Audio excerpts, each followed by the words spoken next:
तर मी त्या डुगडुगी बाबाचा सदा जय जयकार करत राहील.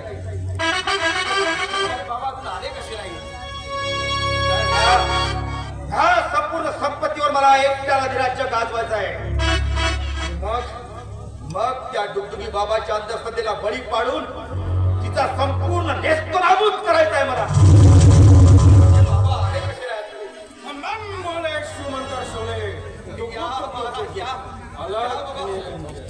आपलं स्वागत आहे आमच्या आवडत. या बाबा. अरे पण हे आताच होती ना, गेली कुठं? बाबा बाबा बाबा तुम्ही अंतर्यामी आहात. तुम्हाला सगळं दिसतं महाराज, सगळं दिसतं. अरे हो, सगळं दिसतं, पण या क्षणी माझी बायको नाही दिसून राहिली. प्राण नाते कुठं आहेस तू? थू थू थू ये तू प्राण नाते.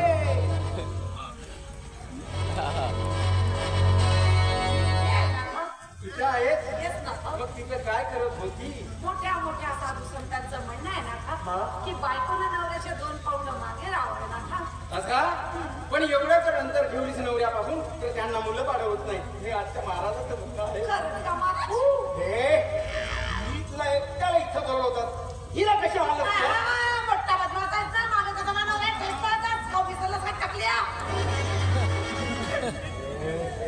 बरोबर काय टाकल्या? तेव्हा आलो होतो ना, जर मारला होता मला आता आठवते. अरे मी तुझ्यातली कला पण तुझ्या एक काम सोबत, आणि मला वाटत नाही तू माझं एक काम करशील म्हणून. अरे पण मला तरी खोटी वाटते जी का मी चांगला काम करीन म्हणून. मला तुला तरी माझ्याकडे पाहून वाटते का मी काय करीन म्हणून. हे माझ्यापेक्षा वैताळ आहे. एकटे कोटी नशी एकटे कोटी. आता तुम्हाला वाटत नाही ना आम्ही करू शकून म्हणून. चल आपण घरी जाऊ. मी 8 दिवसापासून तुला बोलायला शिकवलं, तुमच्या एवढी मेहनत घेतली ते सगळं वाया घालण्यासाठी. काय हे सगळं काम तुम्हाला जमतं जाणून बुजून तुम्ही बहाणे करीतात. अरे पण ढोंगी मारा झाला म्हणून ते काहीतरी ते काय म्हणते ते बाईचं काढत ते काहीतरी तुम्हाला फक्त नाटक करायचंय, हे करायचं नाहीये. समजलं? ह्या घराची फक्त तुम्हाला शांती पाळवायची आहे.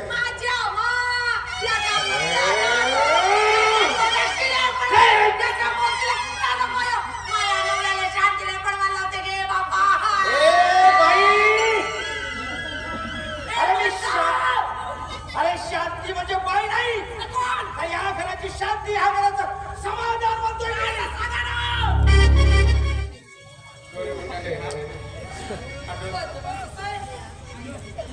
आता पहा तुमच्या घरी कीर्तन, पुन्हा माझा कीर्तन सुरू झालं तर इथं पोवाडा चालू होते.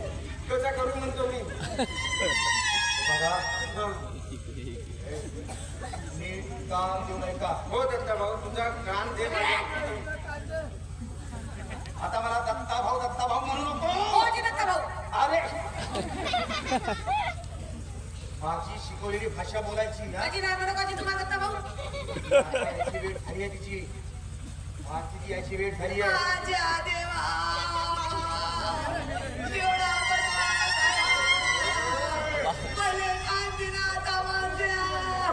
अरे मालकी माझी भाषी, या घराची मालकी.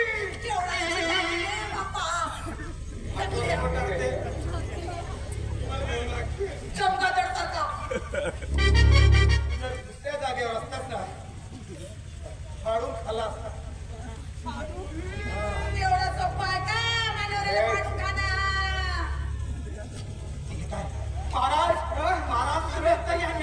एवढा मोठा माणूस माझ्या पायाला सदा सर्वदा कुत्र्यासारखा भुकत म्हणजे सदा सर्वदा तुझा सत्यानाश हो. उठून आपल्या पायावर बघा ना महाराज, तुमचा बालक स्वयं आपल्या पायावर उभा राहिलाय. काय चाललंय बाबा हे माझ्या घरात? काय चाललंय? कोण आहे? अंतर्यामी तुला बोललो तर ज्या महाराजाबद्दल मी तुला कीर्ती सांगितली होती ते महान अंतर्यामी टुकटुकी बाबा महाराज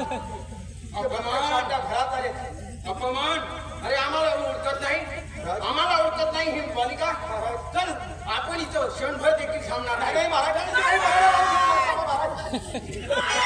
काही मला मारू नका. मी नादार आहे महाराज. माझा हात म्हणते तिचा हात माझ्या हाती सापडला म्हणूनच आमच्या विधीचा भंग झाला. बापरे. मामा तुम्ही सांगणार आहेत का हे कोण आहे आणि माझ्या घरात काय करताय? अशी तुला मागे सांगितलं होतं ना की महान अंतर्यामी सर्वज्ञानी जगविख्यात बाबा दुर्गुजी महाराज हे आपल्याकडचे विष्णू आणणार आहेत. मोठ्या कष्टाने ते सहसा येत नाही. खूप आग्रह केला म्हणून आली भाषेत आहे. अच्छा म्हणजे ते तुम्ही त्या दिवशी सांगितलं. हा तेच ते महाराज. तुम्ही त्या दिवशी सांगितलं. महाराज महाराज मी चुकले. मला क्षमा करा महाराज. सदा सर्वदा कुत्रीसारखी मुक्त म्हणजे तुझ्या घरावर कुत्र्याची दृष्ट लागणार नाही. उठ बालिके उठ. आमच्या घरावर खूप मोठं संकट आलं हो. आमच्या घरातलं सुख समाधान कुठेतरी हरवलंय. महाराज काहीतरी उपाय सांगा ना. बस काही एक सांगायची गरज नाही. आम्ही अंतर्यामी आहोत. आम्हाला सगळे काही दिसतंय. बालिके आम्हाला आमच्या हातावरच दिसतंय की तुझ्या घरात काय चाललं आणि काय नाही. तू जेव्हापासून आपल्या स्वतःच्या मर्जीनं लग्न केलीस तेव्हापासून तुझ्या घरात टोक लागलेली आहे. खरं आहे की खोटं आहे?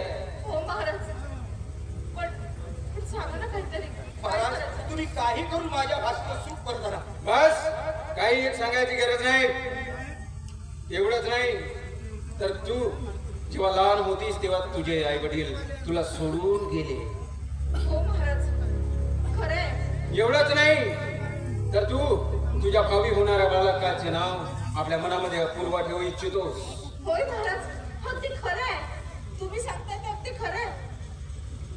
बस महाराज हा तुम्ही काहीही करा पण माझ्या भाषेचं सुख करून आम्ही का महाराज. आता तुमच्याच आमची आशा आहे. बस पण ते एवढं सोपं कारण राहू केतू आणि शनी तिघेही जागा धरून बसलेले आहे. हो महाराज तुम्ही कुठल्याही मार्गाने माझ्या भाषेचं भलं करा म्हणतो. अवश्य पण महाराज हा? सांगू द्या मोठ्या वाटपाला तिथं. हा? भक्तगण भक्तगण आमचे भक्तगण आमचे बरोबर मानतोय. सांगतो महाराज यातून काहीतरी मार्ग काढा महाराज. मार्ग आहे मग तुम्हाला 21 दिवसाचा यज्ञ करावा लागेल. चालेल महाराज. आम्ही काही करा त्यावर आम्हाला महाराज चालेल. फक्त तुम्ही मार्ग सांगा. पण ते तेवढं सोपं नाही. तुम्हाला यज्ञ करावा लागेल ही गोष्ट खरी आहे. पण बालका माझ्याकडे एक त्यासाठी खोटी गेली. माझ्याकडे एक काही पुष्पूची बावली आहे. या बावलीला एका स्त्रीच्या काळजाचा स्पर्श करून आणावा लागेल. हे कसं शक्य आहे महाराज? हा पुढे स्त्रीच्या काळजाचा स्पर्श म्हणजे कोणाचा तरी खून करावा लागेल. हे शक्य नाही तर मग काहीच शक्य नाही. याशिवाय आमच्या मंत्राला शक्ती प्रदान होत नाही. पण महाराज आता दुसरा काही मार्ग का दुसरा काही मार्ग असेल तर मला सांग तुला जेवणासाठी कुठला मार्ग आहे ना? मग आता हा मार्ग चालेल. मूर्ख बालका तुला तो मार्ग चालत नाही तर आमच्या शक्तीला ते मार्ग कसं चालणार? आम्ही तयार आहोत. आहात ना? चला ठीक आहे मग मी सांगतो ते काम करा. मालिके मी जे सांगतो ते काम कर. बघ या बावलीला मी मंत्राने का करून देतो? हा भारून देतो. तुम्ही डोळे बंद करून हात जोडून उभे राहा आणि डोळे बंद बिलकुल बंद.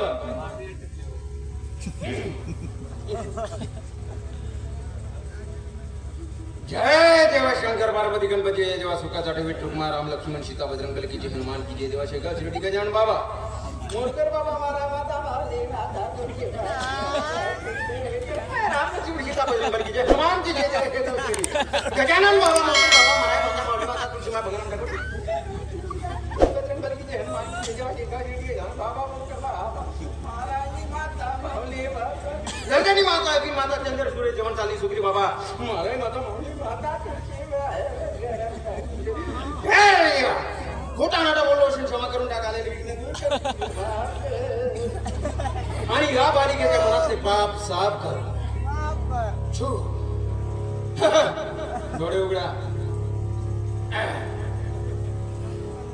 हे घ्या बाहुली आणि जे सांगितलं ते काम नीट झालं पाहिजे मी 2 दिवसात पुन्हा येईन चला आमचे पोरं भक्तगण आमचे भक्तगण आमची वाट बघत असतील आम्ही मठाकडे प्रस्थान करतो चला महाराज